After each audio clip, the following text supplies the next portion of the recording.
Ladies and gentlemen, Seahawks and football fans everywhere, a very warm welcome back to the We Talk Seahawks podcast.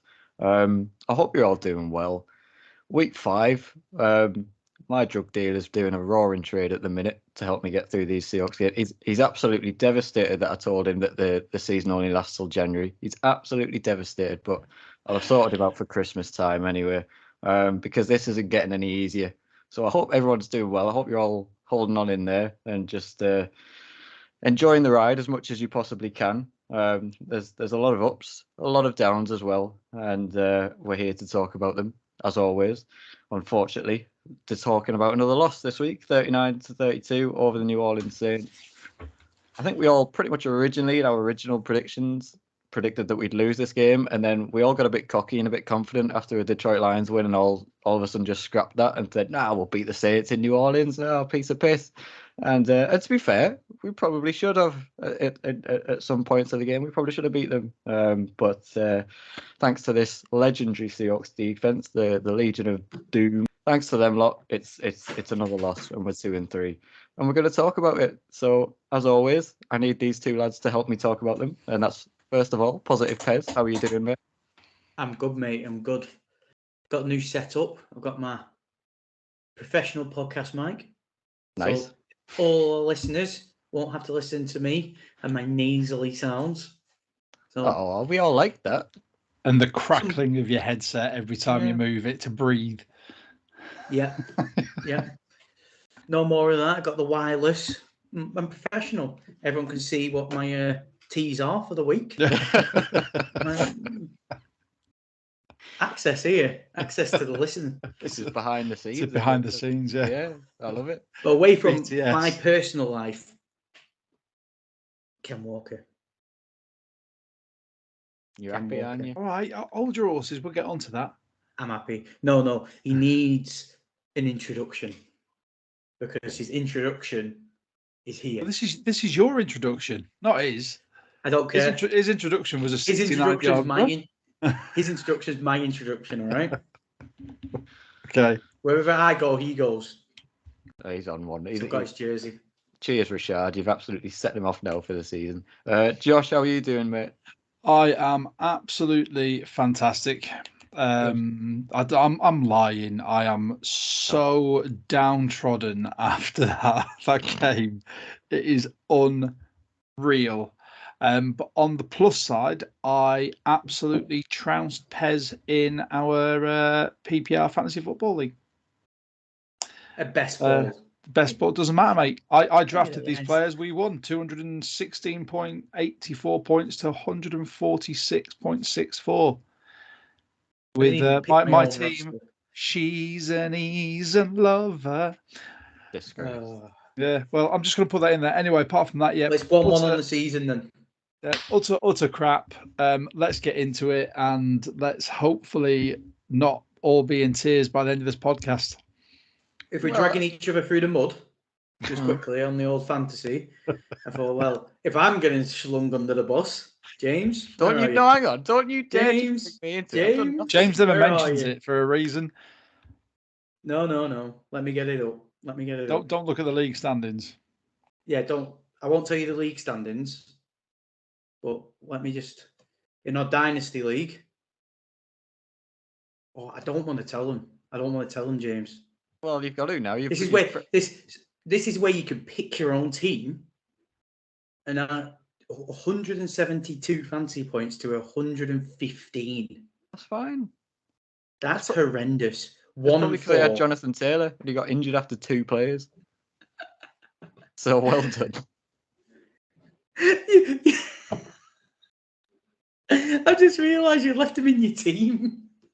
I know I did. Of course I've left him in my team. It's Jonathan Taylor. Because the week you bench him, he'll go off for 30 points. He was out for the Denver game. No, he started it, didn't he? No, he didn't. I'm busy boy now, Pez. I'm back at uni. He's back to learning things. Yeah, he's the future of our country, Pez. Well, I hope not. Do not want to be Prime Minister. Future leader. Right. Future presenter on Sky Sports NFL. There you go. Cheers, Pez. You're marking me in for that. I like it. Right, talking points for today's podcast. Then we're going to start with the main man at this moment in time, Geno Smith. Was that his finest evidence so far that he can actually throw a deep ball? We're going to get into that. Then obviously we're going to have to talk about Rashaad Penny, another devastating injury for him. Could that be him? R.I.P. R.I. Penny, yes. Could that be him done now in Seattle? And how big a blow will he be? Ken Walker, time for him to step up, big breakout game against the Saints. How much pressure should we be putting him under this season now with this Rashaad Penny injury? It was a good pick, Pez. And then, as always on this podcast, the podcast will take an awfully sinister turn as we head to the defense. And I mean, I've put question mark improved display from the linebackers. I am clutching at straws there, people. So don't come for me for that. The rookie corners continue to make massive plays for the Seahawks defense. We can't wait to gush over them for another week. And then Quandre Diggs, I've just put MIA question mark because I think that we need to maybe start talking about Quandre Diggs now. I'm a little bit concerned about his play level at the minute and his contribution. So I thought we'd talk about him this week as well. So we're going to get into it. We're going to start with the positives. We're going to start with the offense, as we always like to do, and end with a shit show of the defense. Geno Smith, again, continues to play well in the Seahawks offense. 16 for 25, 268 yards, 3 touchdowns, another game without an interception. I mean, we keep saying the same things week on week, but this man is playing exceptional football in the Seahawks offense. I think you noticed a few times, again, against the Saints, where his limitations lie for me, and that's his pressure sense in the pocket, sensing that pressure a little bit when the pocket's collapsing. I think he could do a better job of escaping at times. And then taking those sacks on that third down towards the end of the game, just doing stuff you can't do as a quarterback. Just throw it away or tuck it and run, do anything but taking a sack in that situation. So that was poor from Geno on that point. But I tell you what, I mean, throwing the ball and these deep balls as well, the throws to Lockett, the one that I loved as well, which I think if it was Patrick Mahomes, everyone would still be talking about it this week, was that little rollout to Noah Fant, I think it was, where he rolled out and sort of threw it on the run. Like, really, it genuinely really looked like Patrick Mahomes, the way he throwing it, like jumping in the air, a bit of a sidearm going on. It was awesome, absolutely awesome throw. Something that I absolutely didn't think Geno Smith had in a locker. I was surprised he had a locker to start the season. I didn't know what was in it. God forbid that, but it's there, and he's playing really good football, and was giving the Seahawks a chance to win this game right till the end of it. So, Pez, I'll start with you. Geno Smith, he continues to give this Seahawks team a chance. Yeah, he's it's going to be a lengthy letter. Well, saying that, it is. As he so cheesily said, he won't write back anyway. So no. Yeah, he's proving everyone wrong, and anyone, and I mean anyone who tries going, "I told you so." No, you never. You're lying. You just wanted to be different on social media. Everyone thought the same. I think there was like one guy on the social media that he might be a journalist or something. He, I don't know if he was just falsely trying to have belief, but he from the off, he was like, no, Geno's going to be better than you all think. But no one thought he'd be like he is. No one in a million years thought. And like I said last week, confidence. We said we wanted to see it against a solid defensive unit. And he took that Saints team apart. Like we're now seeing for a succession amount of games, we're seeing this unit working together. Can't say that for the other side of the ball at this moment in time, but this offense, they're working for each other. I've never seen DK work so hard like this before. No, good point. He works at everything. Do you know what I rewatched as well? I was watching the sound of the Seahawks, them little 20-minute things they put up. And from week one, I rewatched the DK catch at the very start of the game and how much of his body he put on the line. to just realise that I've never seen DK ever put himself on the line like that before. See, like with the neck injury, everyone's always said, like, is he cautious about high pointing balls and doing mad stuff? He put himself in a situation where if that went wrong, he was landing awkward, but he did it anyway. And we're seeing it again in this game against like your Latimores. Fuck me, throwing it to Tyler with 3 defenders around him to the dime. Like, aren't we so wrong?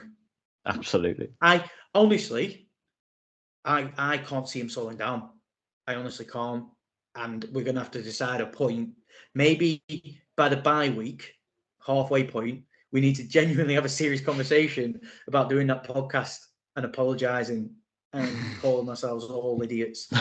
We can all just rip each other in a round circle and just go, Josh, you're an idiot. James, you're an idiot. Oh, Pez, you're stupid. Because what's he doing to us? His confidence level is through the roof. And you listen to him, it's like a man who's got nothing to lose. Yeah. Now, is that the case? Is he just knows he's got nothing to lose, so he's just prepared to just ball out, do whatever he wants?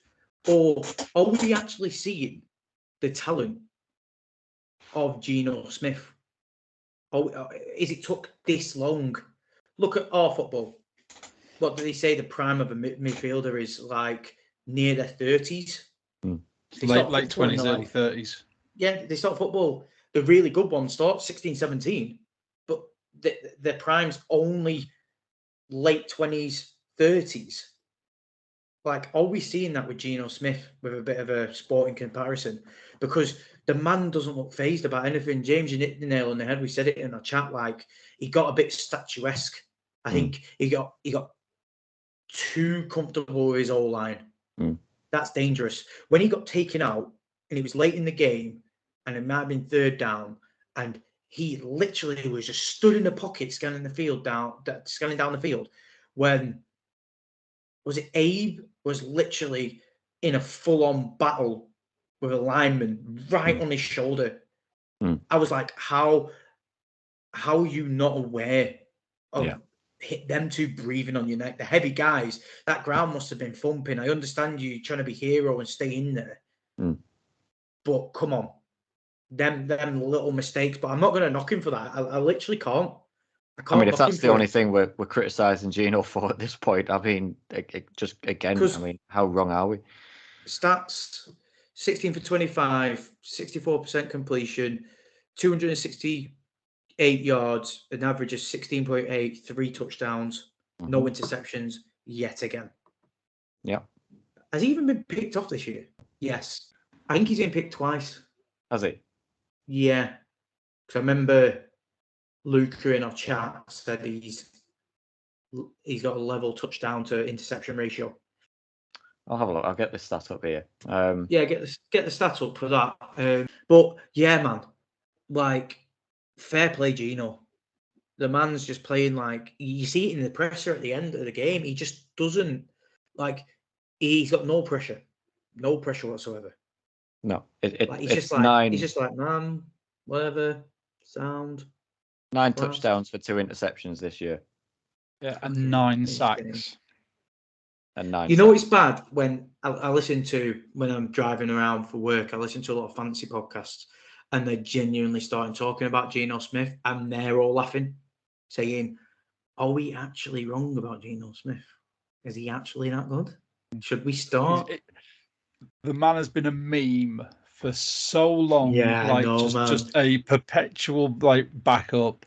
You know, got booted. I was guilty of saying at the start of the season, I'm still very much in a prove me wrong mode because he's had an exceptional start, but I need to see sustained success, and success for him, from me, doesn't look like, as we'll go on to later with the defense, it doesn't look like the Seahawks winning, because the offense will win, but the defense will lose, and the defense will lose us games heavily.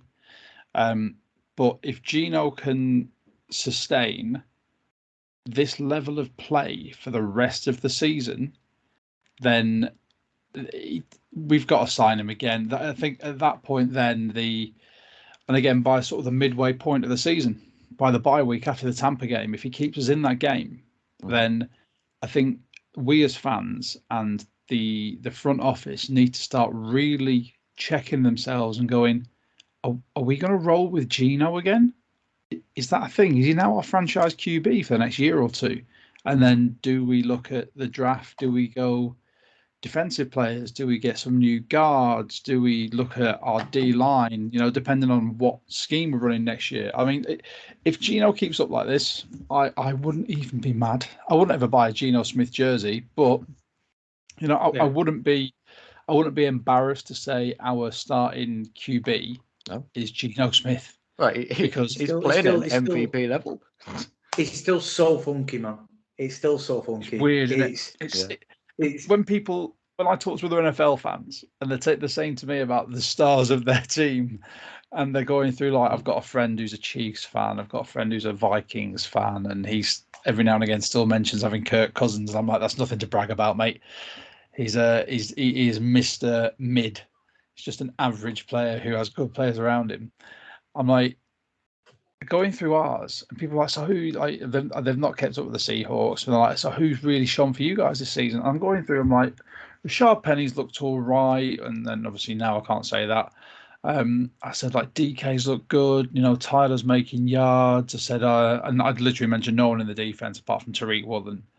And I'm like, who probably looks the best out of our whole team? Geno Smith. And people look at me like I've just come into their living room and pissed on their kids at Christmas.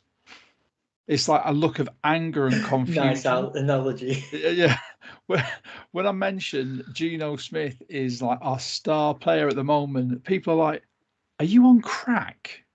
I'm like, seriously, look at the stats. And I get the stats out on my phone, and they're like, oh my God, really? And I started showing highlights, and I think people are looking at me going, is this not Geno? I'm like, it is.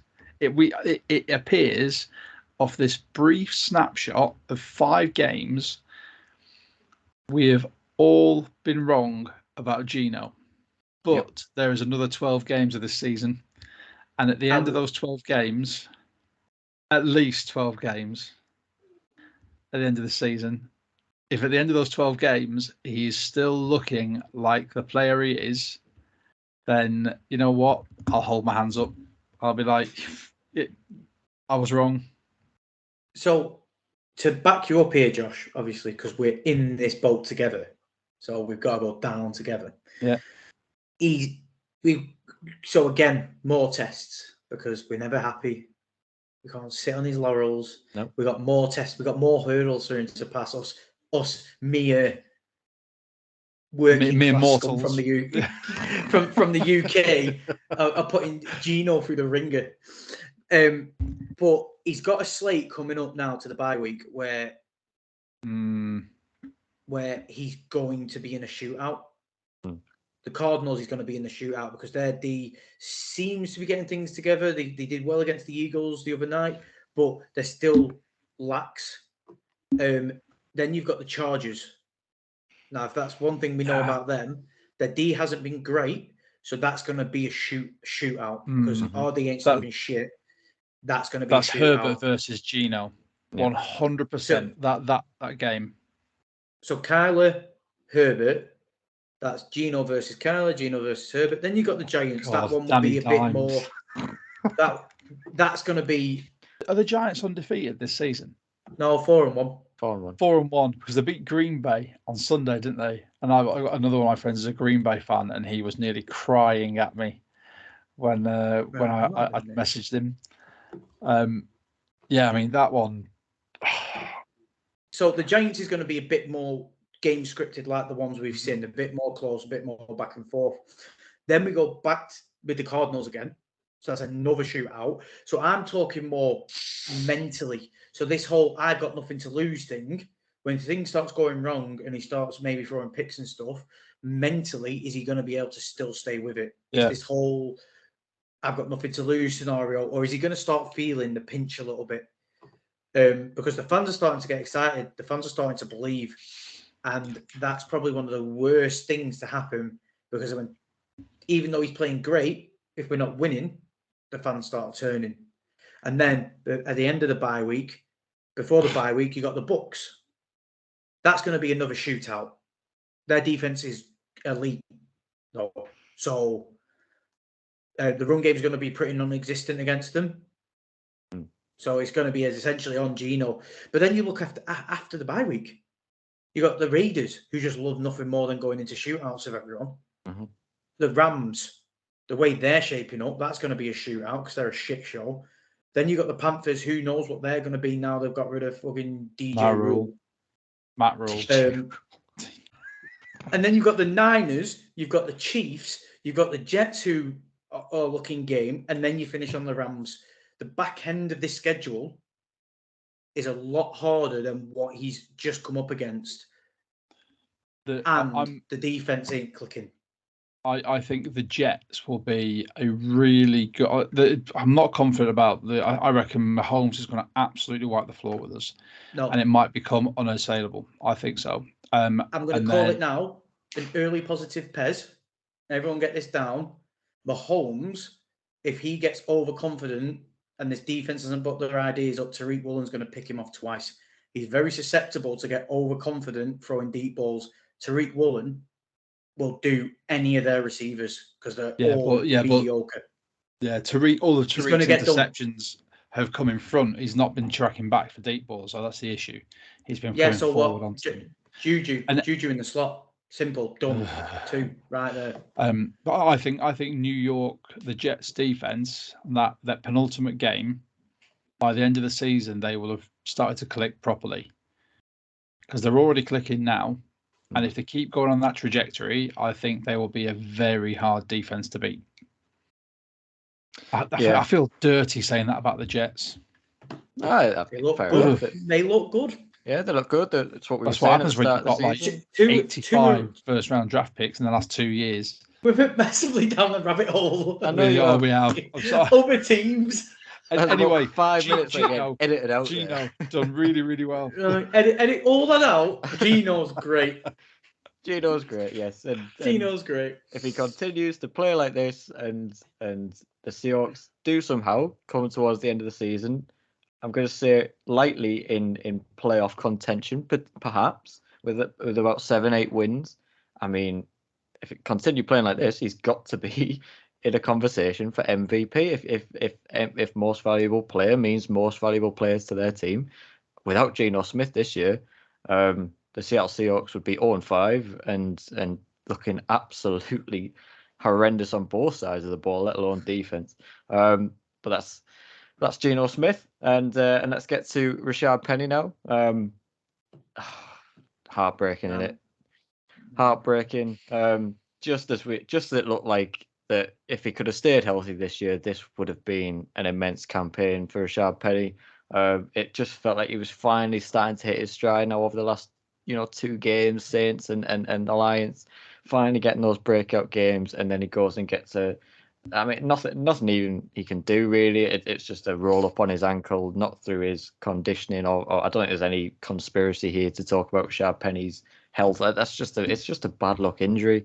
And now we're asking the question, or I'm posing the question to you guys at least, with us not picking up the 5th-year option for Rashaad Penny and him set to be hitting the free agent market at the end of the season. Is that potentially the last time we'll have seen Rashaad Penny suit up for the Seattle Seahawks? Pez, you shaking your head? No. Go on, Pez. I think it all depends on how he comes back. What state is his leg in? With the break? It's only a fracture, isn't it? It's not a clean break. Yeah.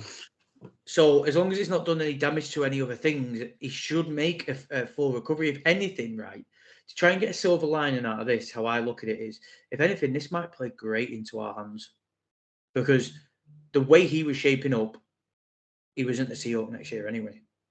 He really wasn't. The way he was shaping up, another team would have paid him big, because his last 2 games, he started showing it stats wise, but just on tape, his tape alone showed them last 6 games of last season weren't a fluke. That's his talent. We're starting to see the first round talent coming out. And I think if he recovers from it nicely, we sneakily, with him gone, it's not that good, but we sneakily got a really good running back room to basically say, all right, Rashaad, here's a cheap deal. Let's see what you've still got. Like from this injury with your legs, do you still have the burst? Because if his burst's gone, then unfortunately for him, he probably is done. But if he comes back healthy, we could get a real good steal. Does it not just feel like we're saying this year like just over and over? Like if he comes back healthy, you know what? It's just I don't know. Pez, no, right, Pez. You say he's unlucky. The guy's so injury prone, and we said this before, and then you went, "Oh my God, no! See, he's just unlucky." This is another bit of unlucky injury that is putting him out for a whole chuffing season. All right, so a whole season. The guy is Mr. Glass from Unbreakable. Right. So you say the exact opposite of Superman. Someone rolled on his ankle. Yeah, and it happens. It's a contact sport. It's a contact sport. People happens all the time. Nothing. But that's the thing. He's unlucky to the point where he is just ineffective now. Like, it's a contact sport. Anyone who's played a contact sport has had some big meathead mother effer roll onto them. You fell in a dodgy way. You've done whatever. Not everyone breaks their sodding tibia or fibia, whichever one it was, and then you're out for the season. It happens all the time. It's a consistent thing. And because of that, he will be lucky to be re-signed anyone. Luckily, we have signed in the second round to much uproar from the fan base. We signed in the draft. We drafted his successor because Pete and John probably went, I can't trust him. He is stellar when fit, but we need an insurance policy. And that's where we'll get onto your man as well. And fair play, Ken Walker. I was not expecting him to break that off.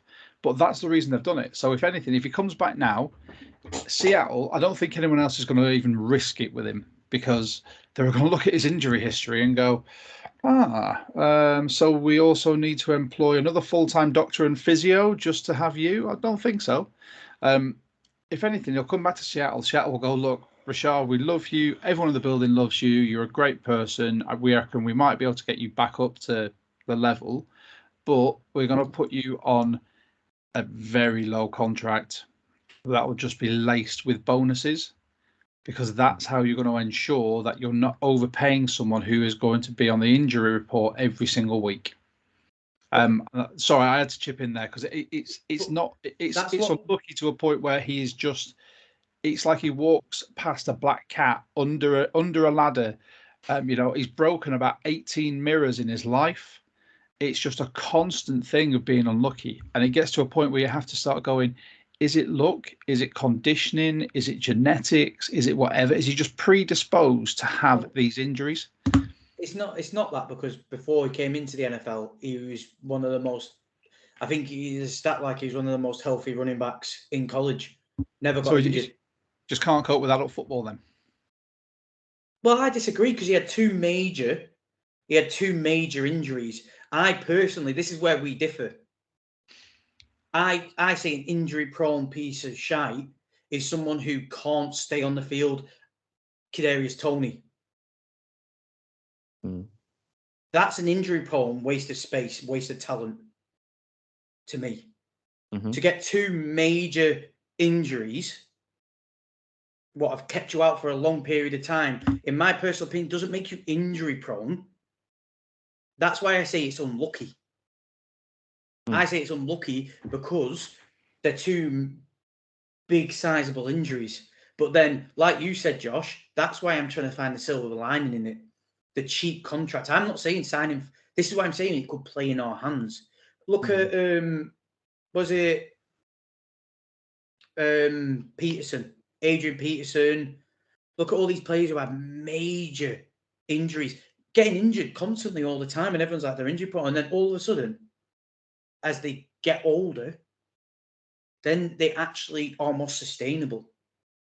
And I know I might be just talking in the fairy, just up in the clouds, But I'm just trying to find a silver lining out of it where I think the only silver lining you've got is that we've got Ken Walker.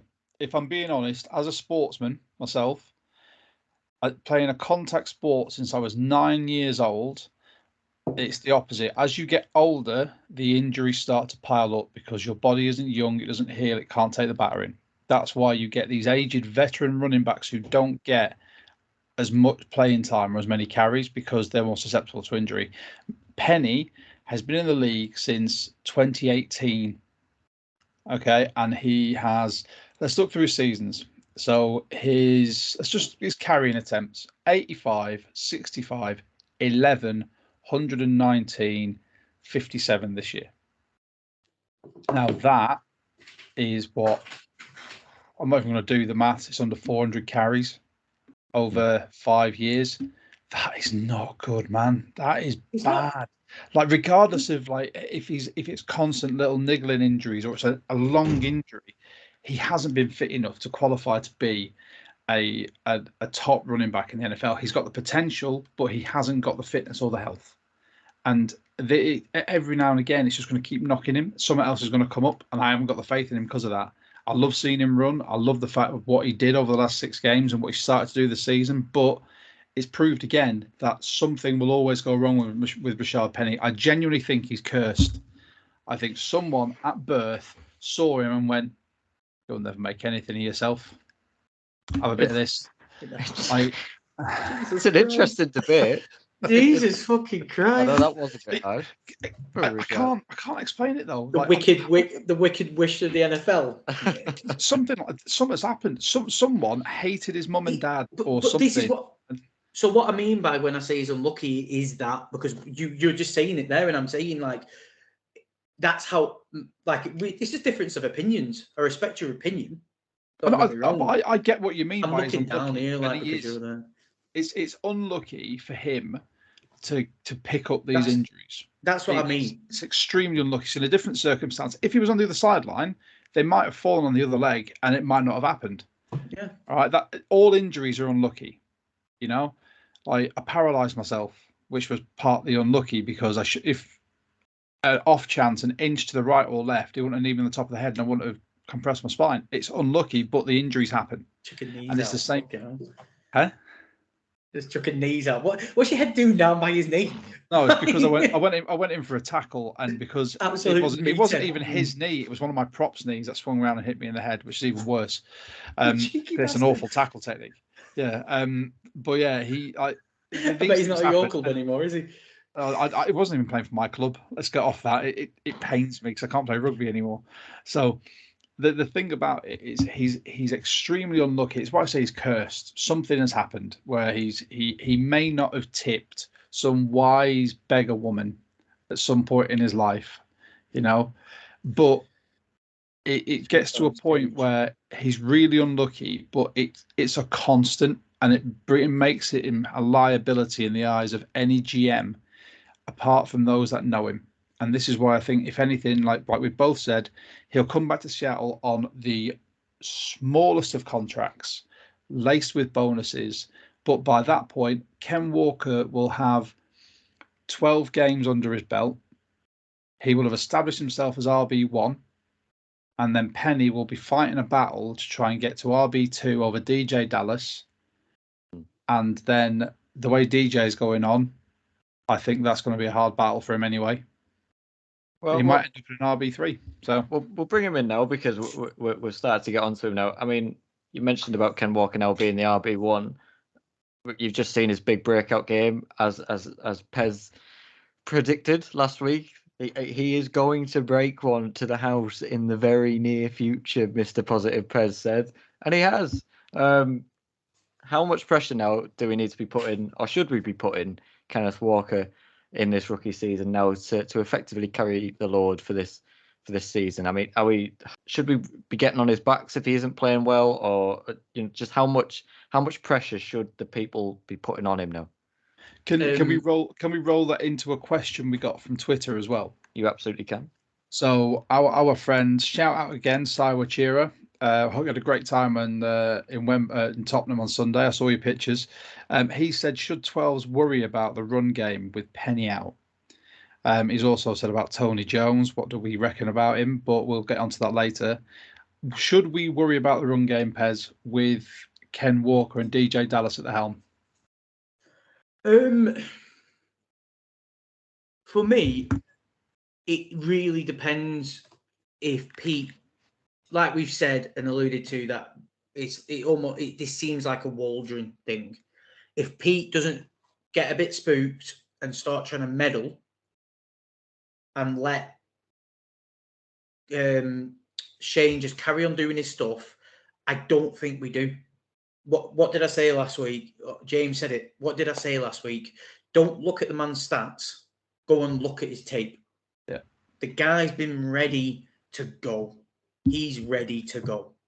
Like in his post game presser, someone asked him and said, "So, are you more comfortable? What's happened?" Because there was a few miscues in the first games, and he kind of like just shut him down because he's so nicely spoken, so softly spoken, so polite, and he just kind of shut them down in the polite way and said, "No, there were two miscues, and that was it." He said, "I've been good to go since training camp. This offense is comfortable for me." And he proved it in that Saints game. Like, yeah, he broke one to the house, 69 yards, he got 88 overall, he got the touchdown. But I'm going to tell you, like I told you about Coby, I just think he's up now. NFL-wide, these rookies are starting. I don't know whether Josh's witch doctor theory, I don't know whether... There's been something in the water with these rookies this year because they are coming in hot. But they're all starting now. Yeah. Brees all started going. Ken started going. Sauce got his first interception. Sauce, Stingley did as well. Yeah. Stingley, Tariq, Coby. Petrie as well. They're all starting to do it. And I just think Ken's now, it might be the blessing in disguise we needed. Last year, I would have told you, to your question though, last year I would have told you, yes, we are concerned. Because DJ Dallas just, like I said the last 2 years, DJ Dallas gets better. He ages like a fine wine, that lad. He goes into the offseason and he got to be the one player, since I've been watching NFL for 12, 13 years, he's got to be the one player where you can significantly see on the field the man makes changes. Yeah. The improvements he's made. Yeah, none of this fancy... He's a heavy boy. He looks a heavy boy. He doesn't look lean. He looks like he's got meat on the bones. No more of this dancing to the outside and tippy-tapping. Get hard, smash down the middle. And do you know what I think it is? Watching the 20 minutes, Marshawn's been knocking around the facility a while. And we commented how he's looking like he's running a bit more like him. It would not surprise me if Marshawn is actually having a lot more of an influence on these running backs and the way they're doing things. Because the way Travis Homer and DJ Dallas have completely transformed. Yeah, like they've clearly been to see someone, because they're none of this pirouetting, being fancy, getting to the sideline and dashing. It's like straight through the middle, punching people like DJ should always do.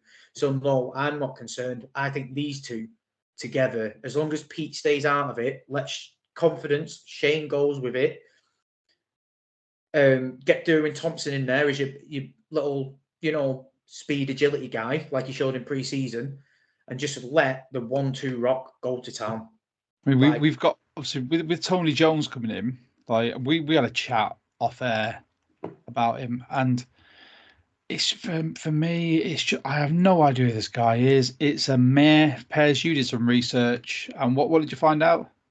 There's 3-year player. Saints let him go. A big bag of toss. Look at his college. So 4 years at Notre Dame. He's 25 in November. His first year, he played one game and didn't do anything. Second year, 12. So his last 3 years, he played 12 games. Through his whole college career, he got 1,481 yards, 12 touchdowns, and an average of 5.5. That does not sound good to me. It's not great. James it's is not looking awful. It's not awful. It's not great. It's not awful. It's a 1 touchdown every 3 games, Jim. Right. Okay. And Let's what compare. was it 1,000 yards? Did you say? Let me as I'm at my work desk. Let me get my calculator out. 1,000 yards divided by say 12, so 36 games. He averaged 27 yards a game. That can't be right. 1,000 divided by 36. Doing live maths. See, not only are we a Seahawks pod, we're a really educational one. There's me, look, calculator out and everything.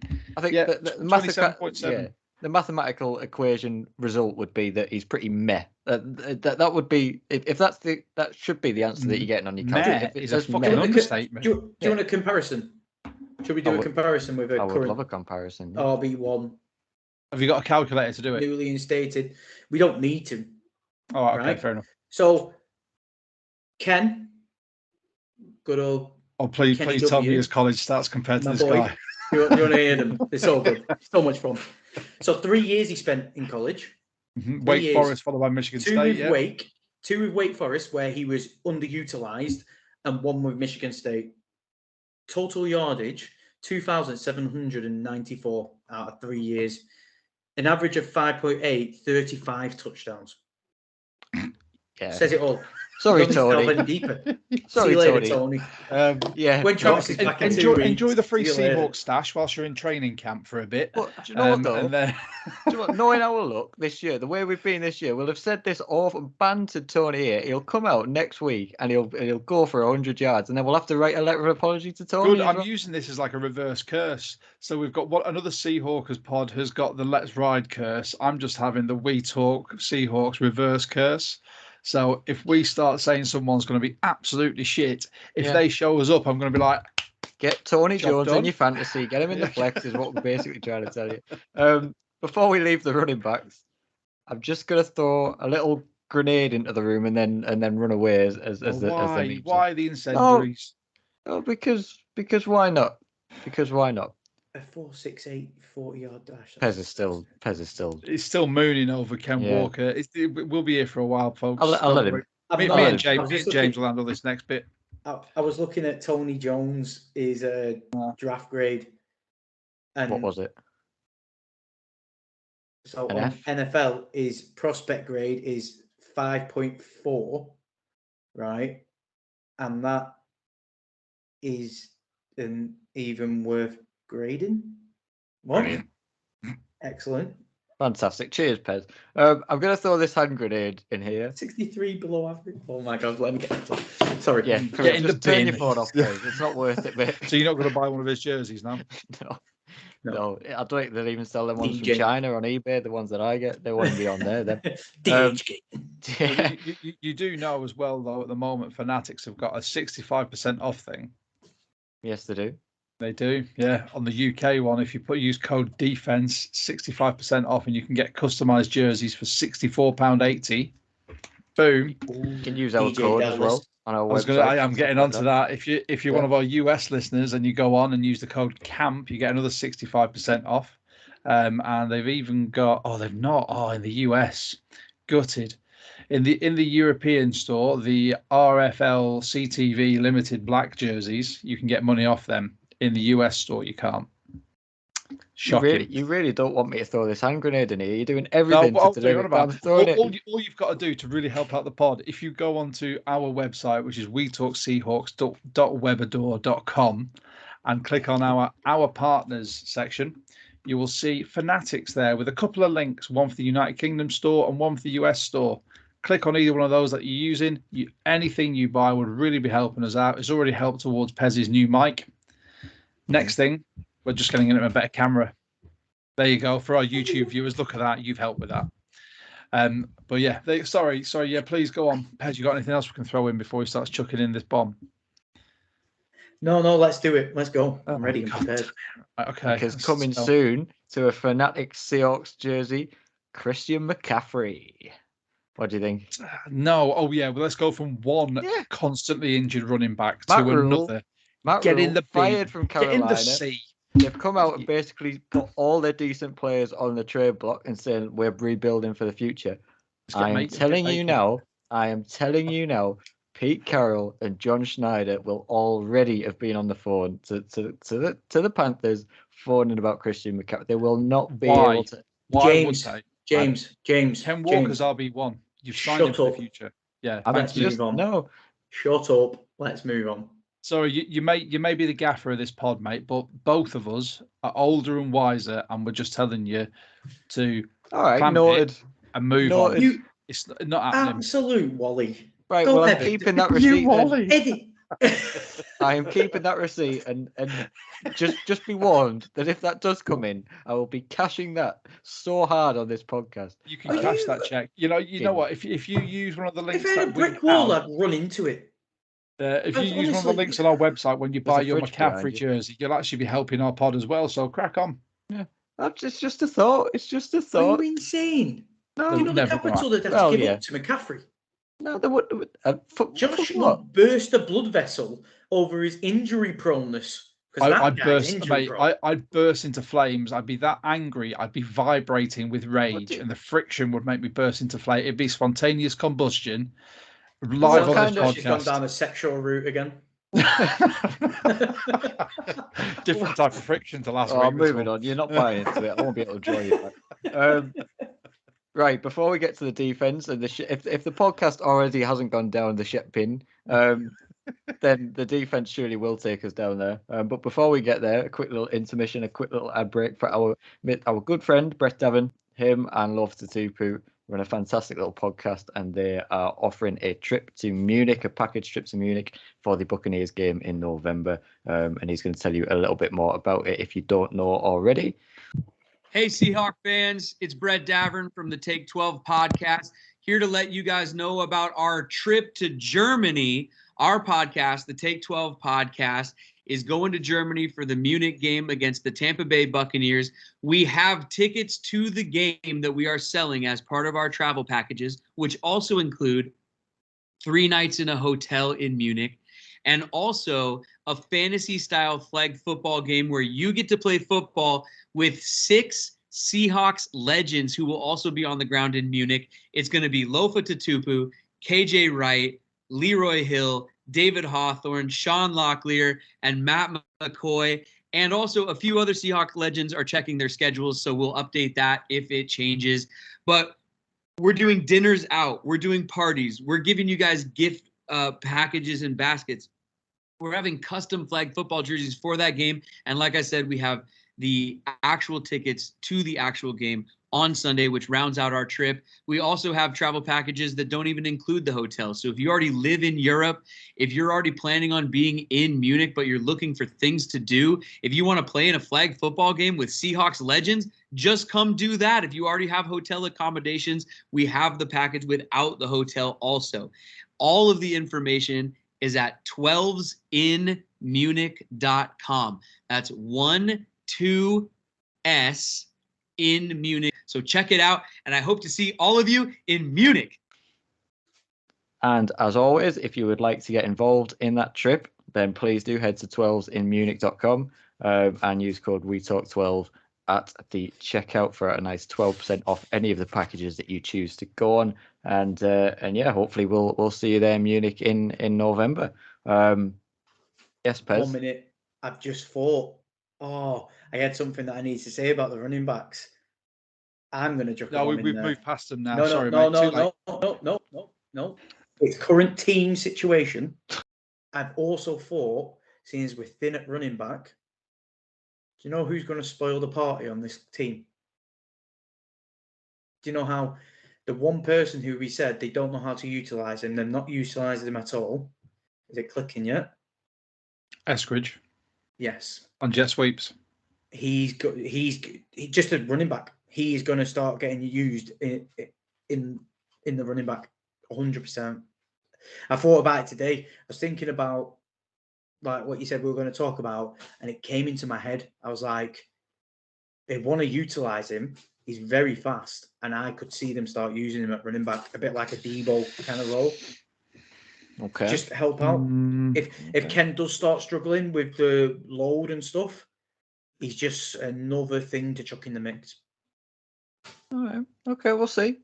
We'll see, Mr. Wiseman. We'll see. We'll see what they're doing. Right. Are we all ready?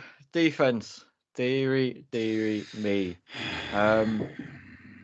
Again, I have no clue where to start with this defense, so we're going to work our way from the front to the back. The defensive line, absolutely appalling, other than Al Woods. Shite. Yeah, unless your Okay, name's Al Woods, then yeah, shite, done. Unless your name's Al Woods, then you don't. I don't think anyone comes away with credit from the defensive line. It just sort of Poona Ford again keeps saying about here. What on earth has happened to Poona Ford? The production has just completely fell off a cliff, and I don't even think you can accredit that to a 3-4 defense. He's a D line. He's lining up at the same positions he was lining up in the 4-3 to a 3-4. It's not like a linebacker being asked to play outside. Or it's just a D tackle playing D tackle at the end of the day.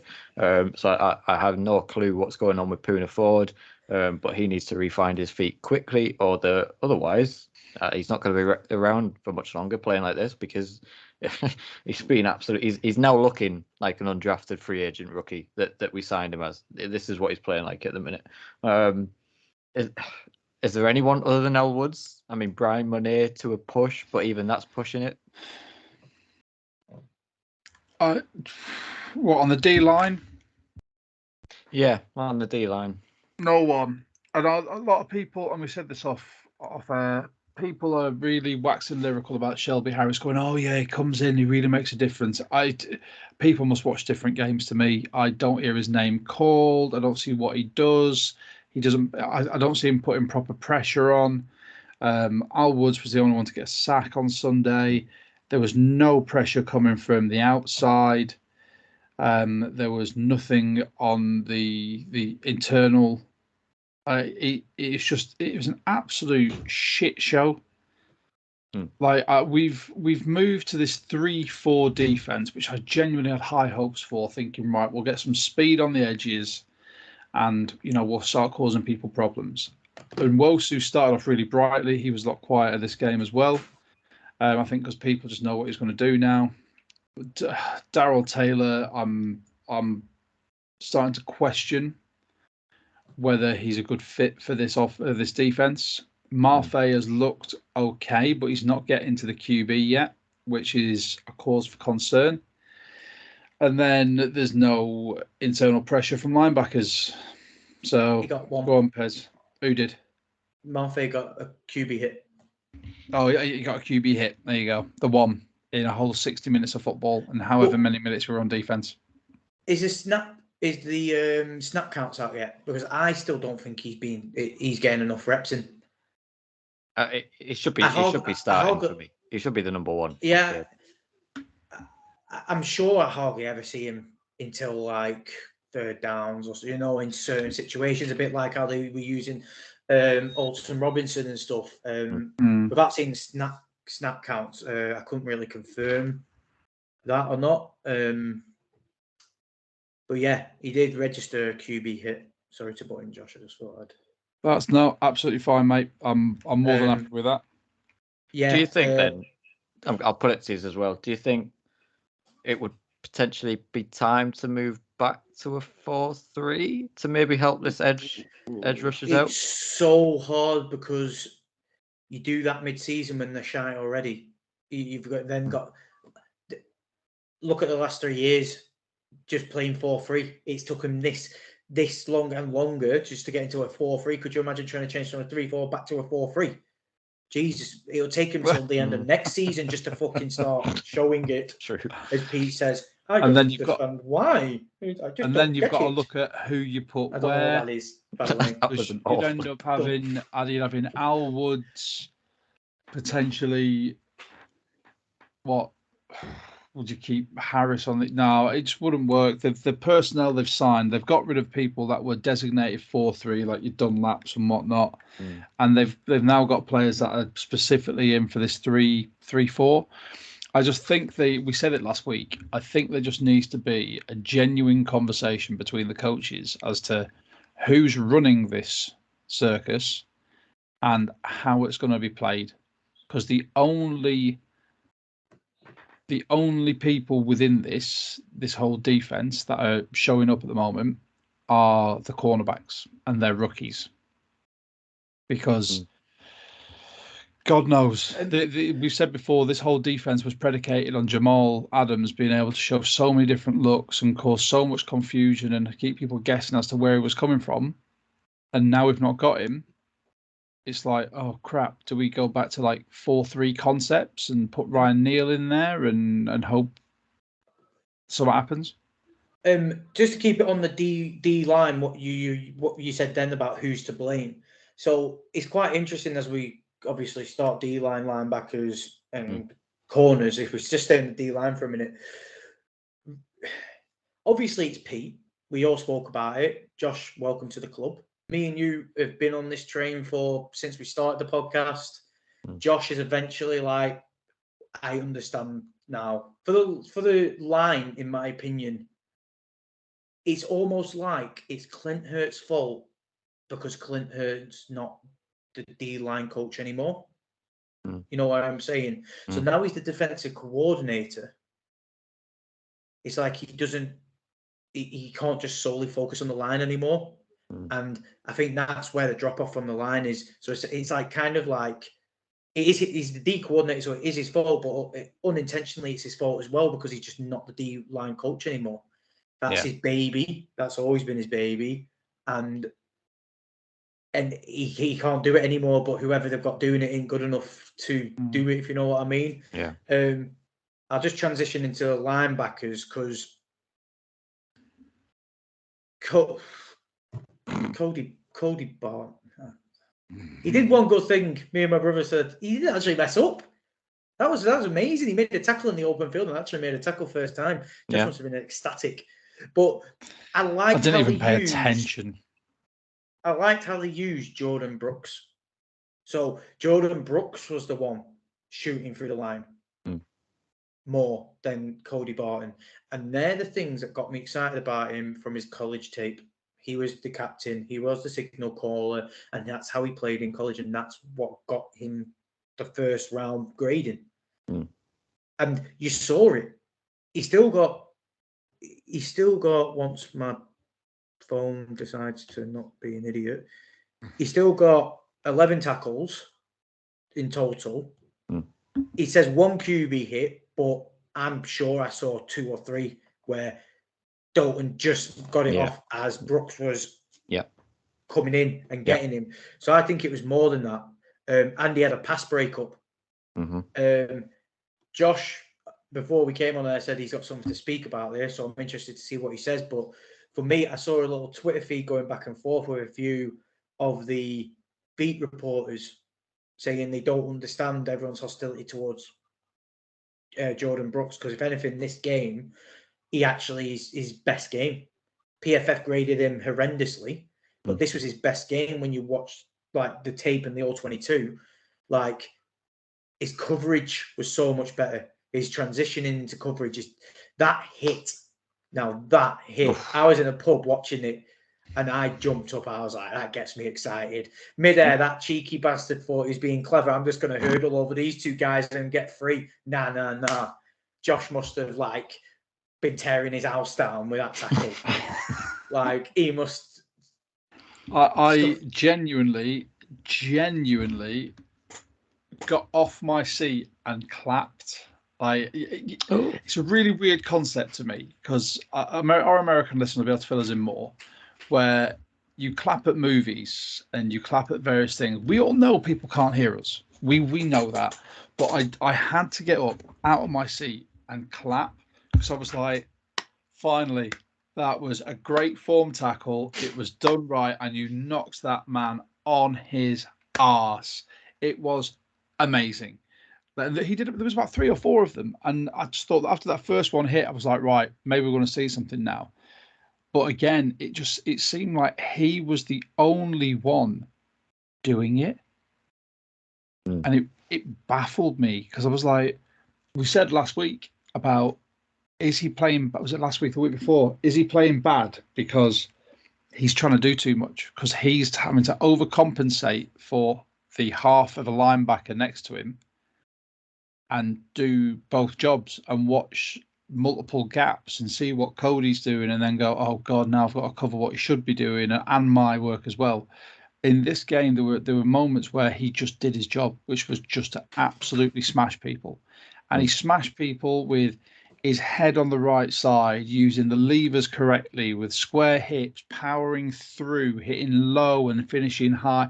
It was amazing. And I was genuinely like, if that is the future and that's how it's going to happen, if we get another linebacker in so he doesn't have to worry about playing two positions, this kid's going to fly. He's going to be amazing. Well, I've got a little thing that I'll throw out to you. Don't throw us another one. No. Is it breaking news or is this James? No, news? It's not breaking news. It's James's news. Yeah.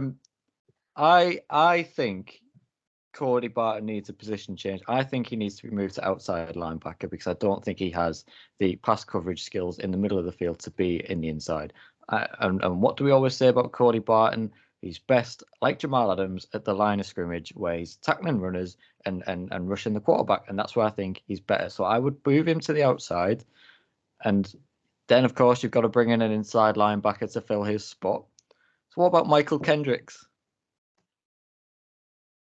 Bring Michael Kendricks back. He's a free agent, 32, played very well for the Seattle Seahawks. Move him next to Jordan Brooks, a veteran presence there. I know they've wanted to move away from that, but it's clear that Jordan Brooks needs a bit of help next to him at inside linebacker with maybe a bit of a veteran head. You're not going to get KJ now because he's retired and signed that one-day contract and everything. So why not bring back Michael Kendricks, familiar with a playbook, familiar with the defense, familiar with Pete Carroll and the Seahawks, would no doubt be much more of a help to Jordan Brooks next to him, and then perhaps you get the best out of Cody Barton, moving him to an outside linebacker to maybe push Darrell Taylor a bit more on his production. Just a thought. I just don't think he gets enough penetration to warrant being an outside linebacker. I don't think he's got that kind of speed. Yeah, he's not got that kind of speed around the edge. He's quick shooting through a gap, but like straight line speed and the speed that you see these outside linebackers utilizing to get round someone are different things. This is why the 40 yards and the 3-cone drill are pretty imperative when it comes to looking at these people, like 20-yard, 40-yard, 3-cone. If you've got someone who's got fantastic speed over 20, an amazing 3-cone, you think that's an edge rusher. If you got someone who runs a quick 40 but has the turning circle of a submarine on land, then you're like, well, you're definitely not going to be an edge rusher unless you're going to bull rush someone constantly. You know, I can't see it. Like I said, he was a safety in college for most of his college career, and you know what? I'd put him there because he can't do any worse than Quandre is at the moment. So no. Before we move on to the secondary in the corners, go on, Pez. Sorry, I just wanted to highlight something from this game. What me and my brother, when we were watching it, we kind of pointed to a theory of why we think Jordan Brooks did well this game. Kind of links in the transition into the secondary because I think it's Ryan Neal. Ryan Neal, if you rewatch that game, something I noticed him doing a lot of time was he was just roaming. A bit like Jamal Adams. He was noticeable, very noticeable. And I think because he's a good player. I think they were like, listen, you're aggressive, you have the speed, and he's shown over the years he has the tools. Something he's been highlighted for is when he plays solely at safety, like box safety, he gets exposed a little bit. Well, what does he do? He's like he's literally a poor man's Jamal Adams. He is like a dog on the field. Runs around, doesn't stop, high intensity, high performance, everything. And you saw it in this game early on. He came in, he started roaming. And me and my brother were like, I think that's why Jordan Brooks is showing positives this game, because he's helping them linebackers by essentially playing the Jamal, I'm going to be a safety linebacker in the box, getting the quarterback. And that's how they need to play. His name's going out of my head. Ryan Neal. Ryan Neal. Yeah. That's how they need to play him from now on. Like, he might not have the quality of what Jamal Adams has in that role, but personally for me, that is his role because he stood out like a sore thumb, but in a really good way. And I think that helped the whole team at the start. Well, do you know what else stuck out like a sore thumb? But before we move to the secondary in the corners, we have to mention him, Taysom fucking Hill. Oh, just why have you mentioned him? Because we have to. We have to. No, I'm sorry. No, you don't need this to. This isn't the Saints podcast. Everyone knows. This isn't the Saints podcast. No, in terms of the run defense. In terms of the run defense, again, are you trying to wind us up? No, we have to talk about it. We have to talk. It's this defense, and yet again, Taysom Hill has had more rushing yards than Alvin Kamara. Alvin Kamara, I thought, even though he's gone for 103 yards, no touchdowns, I actually thought we dealt with Alvin Kamara pretty well, even though he's got a 100-yard game. It felt like we did anyway. Yeah, the biggest thing for Kamara, though, was that it was less the rushing yards. It was more that 60-odd yards of a screen pass that we still can't defend. Yeah, that's and that did us. Like it went from nothing of a play to, oh look, they're in the red zone. But it's just he absolutely, Taysom Hill absolutely he's the worst, one of the worst players in the NFL. He's only in the NFL because he's an awful player, if that makes any sense. He's an awful quarterback, he's an awful receiver, he's an awful tight end, and he's an awful running back. And yet, so they've just gone, well, just be all four of them then and just do a bit of everything. And every time he comes onto the field, other than that one time that he threw it, 9 times out of 10, 99 plays out of 100, Taysom Hill comes onto the field, he takes the snap, he holds it for a second, has a little look round, and then runs. It's exact same every time, and we can't stop it. But when the line can't stop him, by that point, when everyone's in their coverage assignments, that's where the gaps are being created. He's invaluable for that. That's the thing. He's a jack of all trades, master of none. So you look at where he's played for the Saints. He's played, I'm pretty sure. So let's check off the list. He started games at quarterback.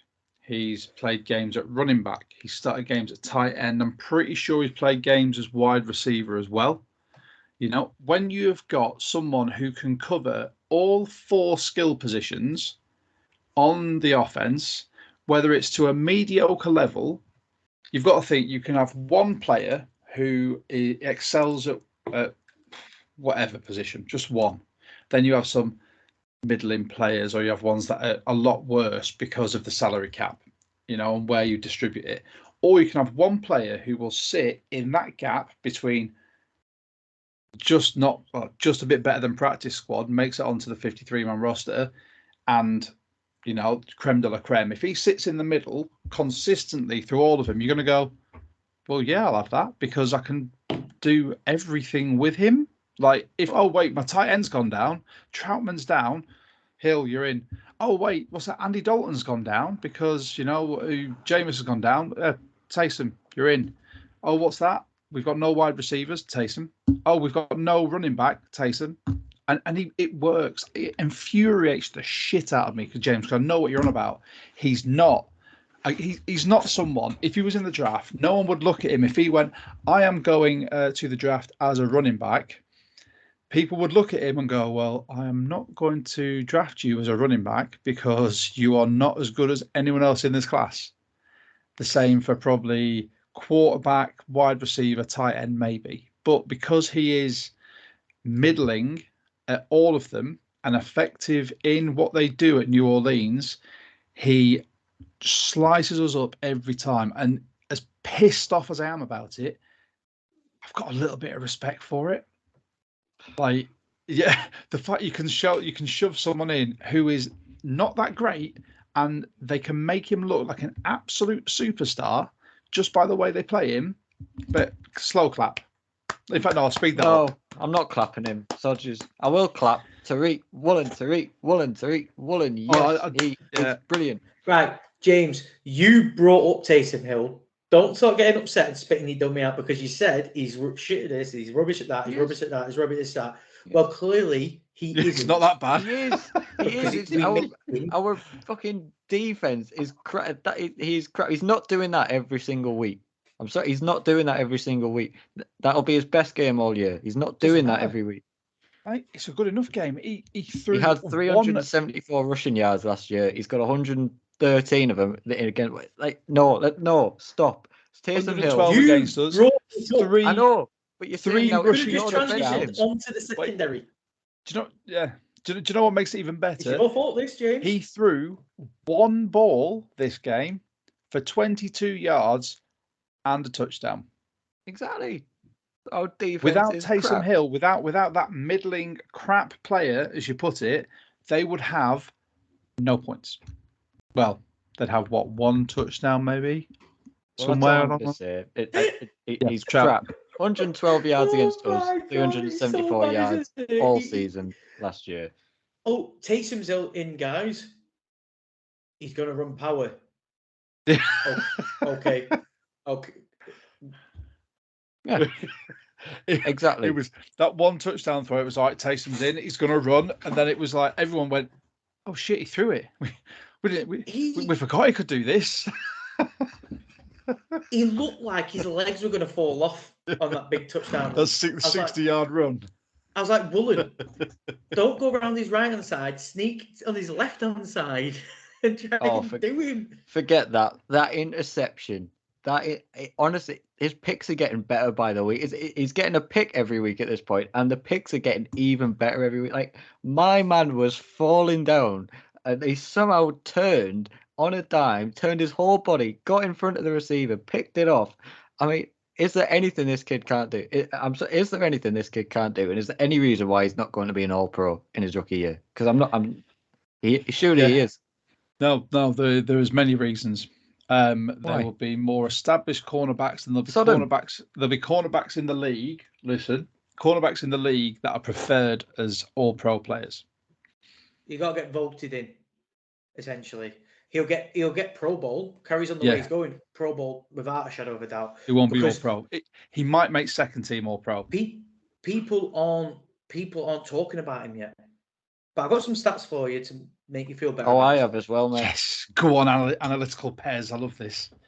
So,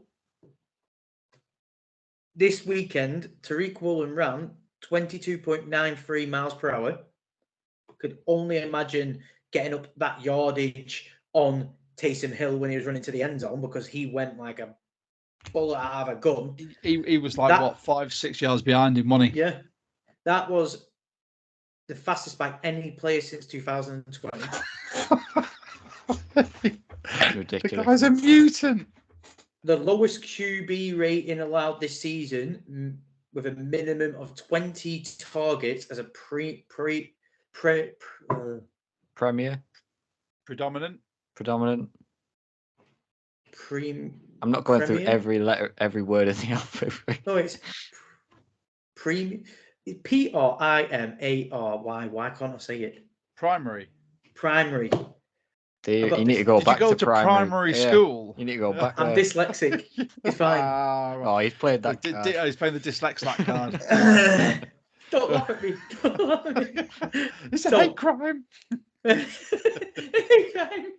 So, a minimum of 20 targets as a primary defender. Tariq Woolen. You've seen this, James, haven't you? You've got it. I'm looking at it. 13.2. Yeah. The closest to him is JC Horn at 22.2. Yeah, I saw this earlier. Then James Bradbury, 25. DJ Reed seems to be topping these little charts, doesn't he? 34. And then Darius Slay at 36.8. It doesn't stop. I've got more for you. I don't want you to say him, James, because you might explode whilst you're saying it. So, Seahawks, fifth round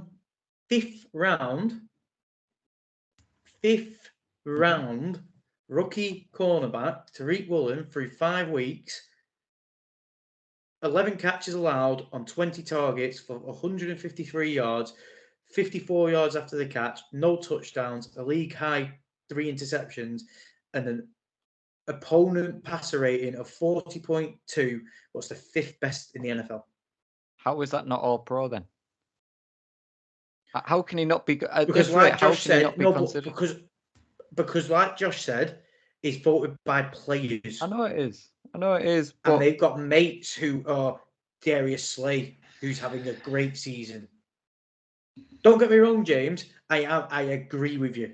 If he carries on this trajectory and then starts showing it on the main, so he starts showing it in the NFC West matchups against the Cardinals and the Rams. He starts showing it against Mahomes. I was going to say, if he picks Mahomes off twice, then you can book it.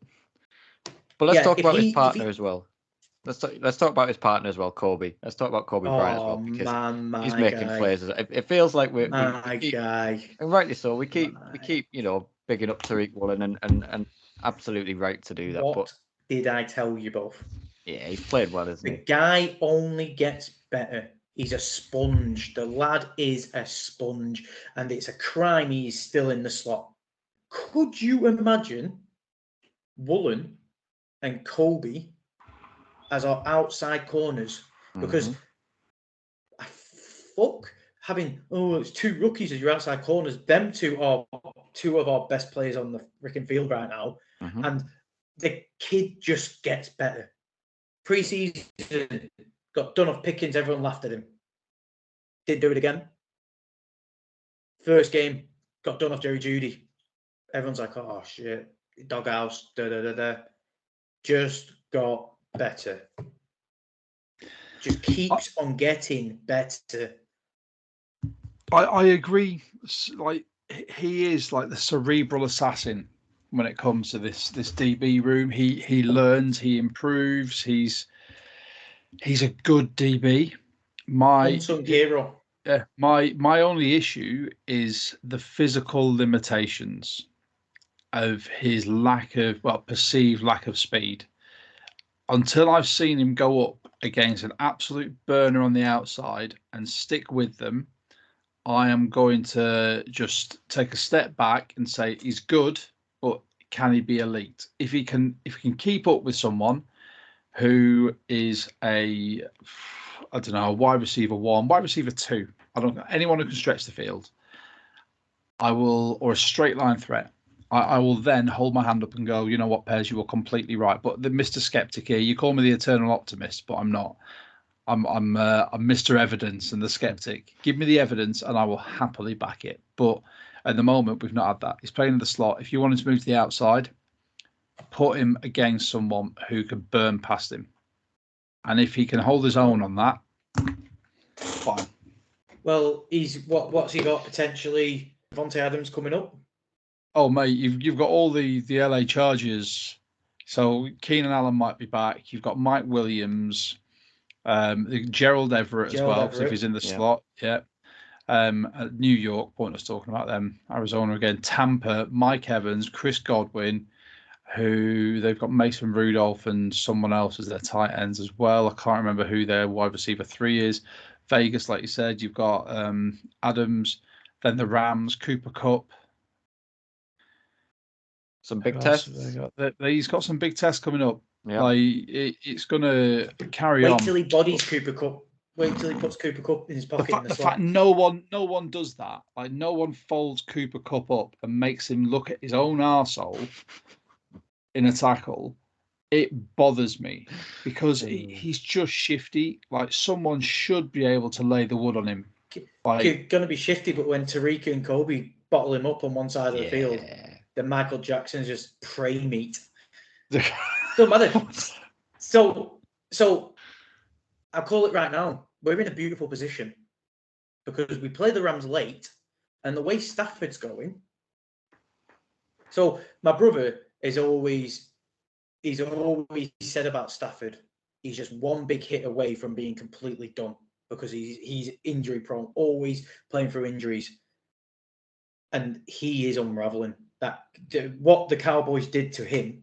By the end of that game, he was led, arse on the deck, like wincing in pain, holding his arms. It's weird. He's not going to be there.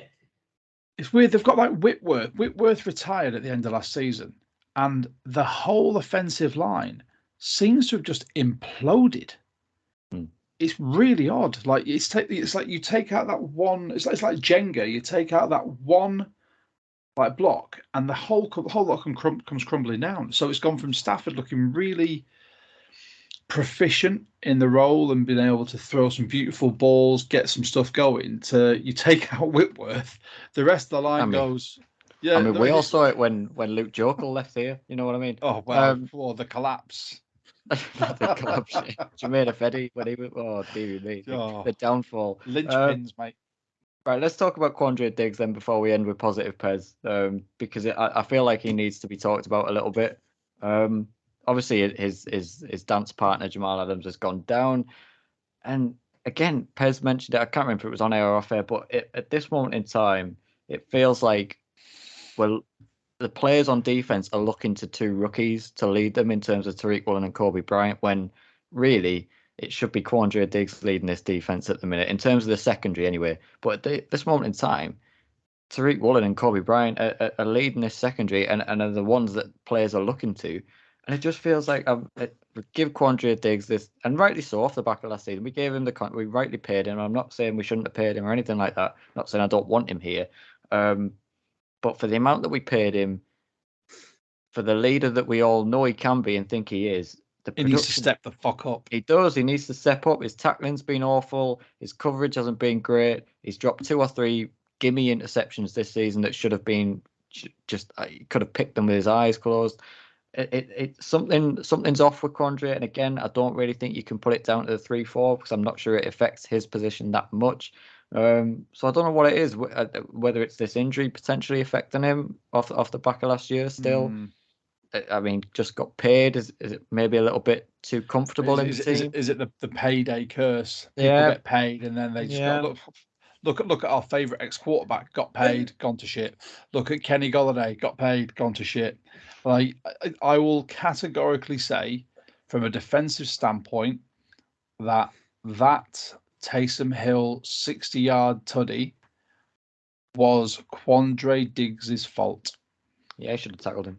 Because he literally just tried to fall. He was at the line, he tried to fall, do an arm tackle.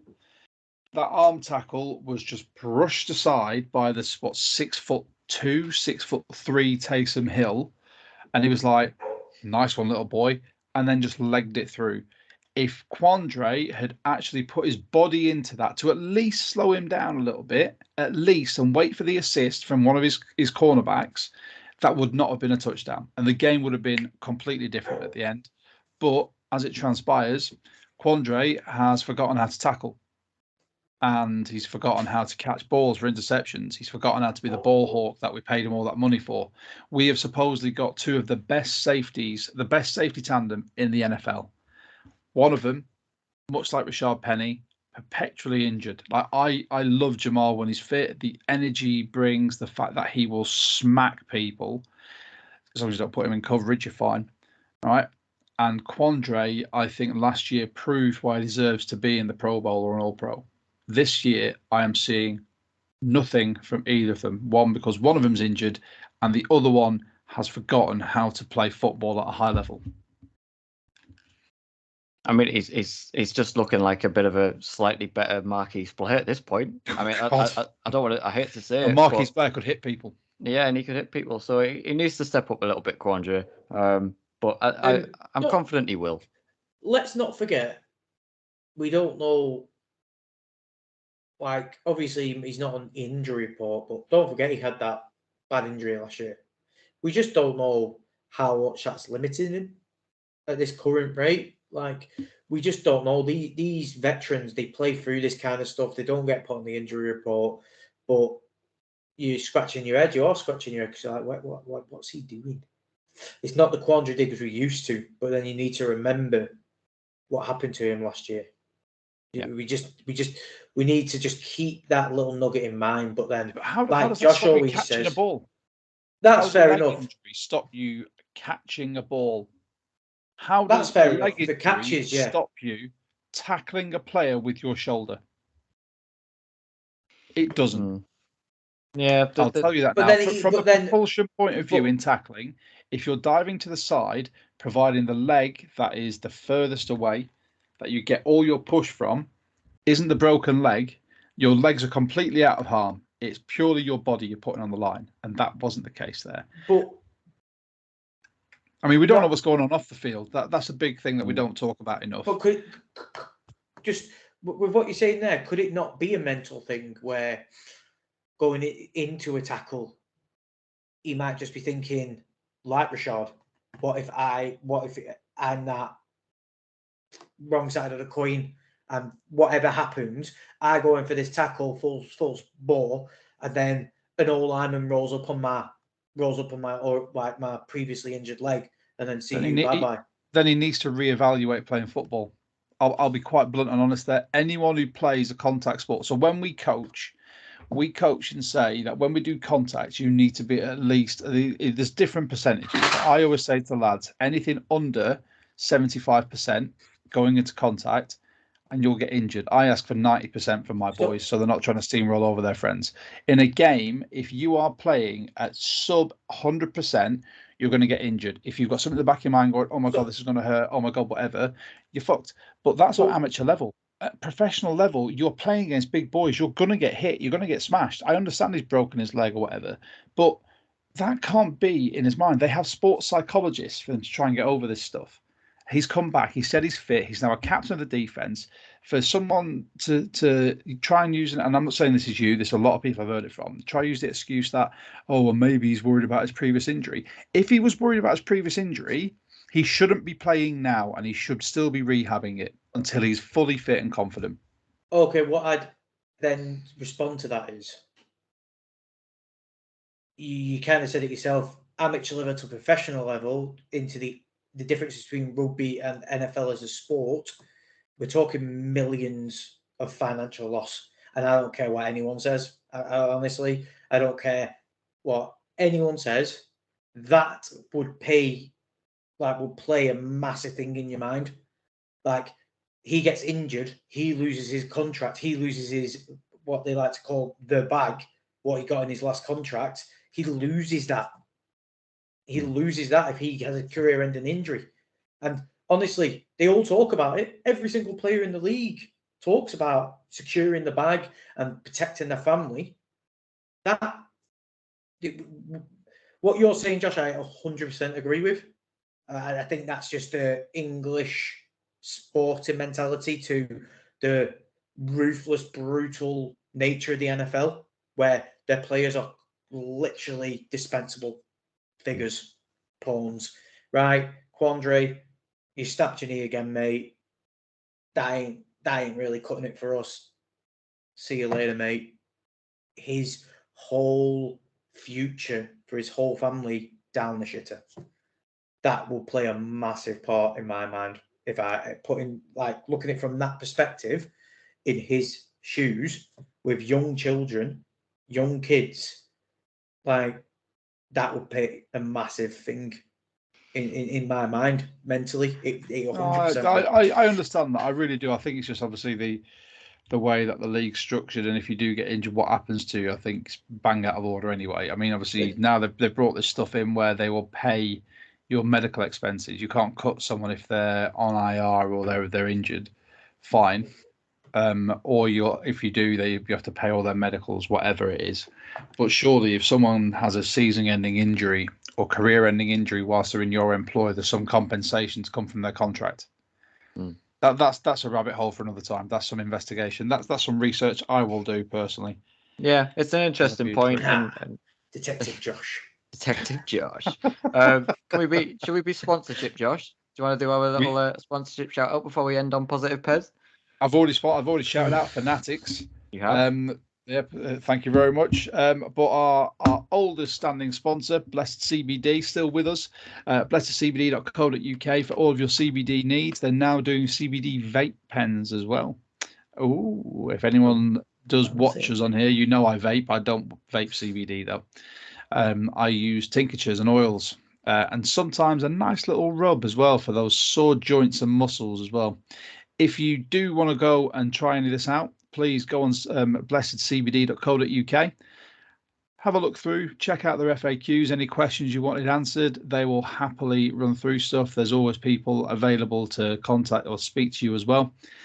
If you do decide that you want to go ahead and you want to pick something, when you get to checkout, use code Seahawk, that's SEAHAWK at checkout, and get 10% off. Lovely. And thank you to all of those who have done so far. You've helped out the pod massively, and Pez's microphone fund has finally been put to good use.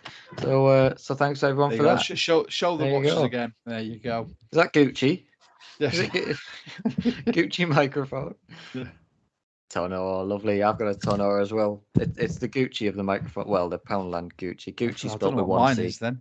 It's the common people Gucci of podcasting mics. There you go. Right. Positive Pez. Positive Pez. Positive Pez. What are you positive about this week? Positive. There you go. We'll get that down, so it'll just be both of us. Oh, we'll get there. I'm struggling. Oh, come on. This You've got a defense, jingle man. and everything now. I know this defense really hurts my soul, but this defense,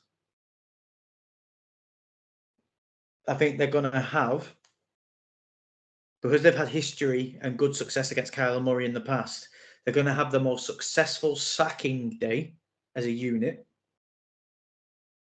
Yeah, so the most sacks they've had this season so far, because that little midget looks like he just wants to go and have a career playing Fortnite and Call of Duty.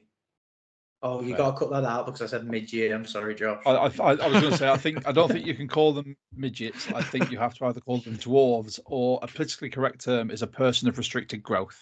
Or a short ass. Or a so poor. that little person. There you go. Who's running around playing quarterback, who looks scared to do anything because he's had 2-3 years of injury. I think he's not running as much anymore. Like, look what Jordan Brooks did to him when he was running. So just let Jordan Brooks, let the leash off, let him go to town. Like, I think we're going to have our most successful day in sacks, what's going to then lead to at least one more Tariq Woolen interception. Because we all know Kyler loves dialing up a missile downfield. He does. And he's very small, and Tariq's very tall. And I like how the options are going to go there. And that's science. I'm small. I can't see. Throw it and hope.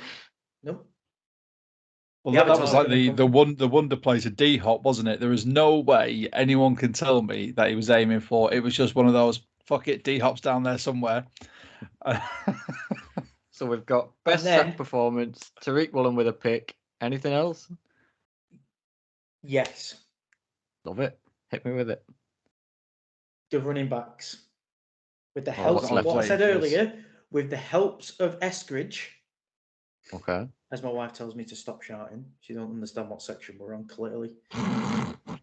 I'll educate her when we get off the podcast. Oh, good lad. It's my time to shine, woman. You shut up. So with the help of Eskridge, with a bit of distraction and moving around in the backfield, I am going to say that Ken Walker is going to get. I don't want to go. He's gonna. He's gonna go over 100 yards. I like it. And 2 touchdowns. Oof, and he's throwing the 2 touchdowns in on the end as well, just sprinkles on top. I love it. I absolutely love it. You've absolutely tailored that to everything that I love. It sacks, Tariq Woolen picked, and Kenneth Walker going for over 100 yards and 2 positive Pez. You have done your job exceptionally there, mate. Well done. Right. Thank you all very much for listening. As always, if you haven't already yet, then please do go and follow us on social media, Twitter, Instagram, Facebook, anything like that will be on there. Just search We Talk Seahawks. Yeah, man, this has been the We Talk Seahawks podcast in association with the Full 10 Yards Network. Josh, Pez, thank you very much as always, lads. And go Hawks, man. Let's hope for another win this weekend. Go Hawks. Go Hawks. Go Hawks.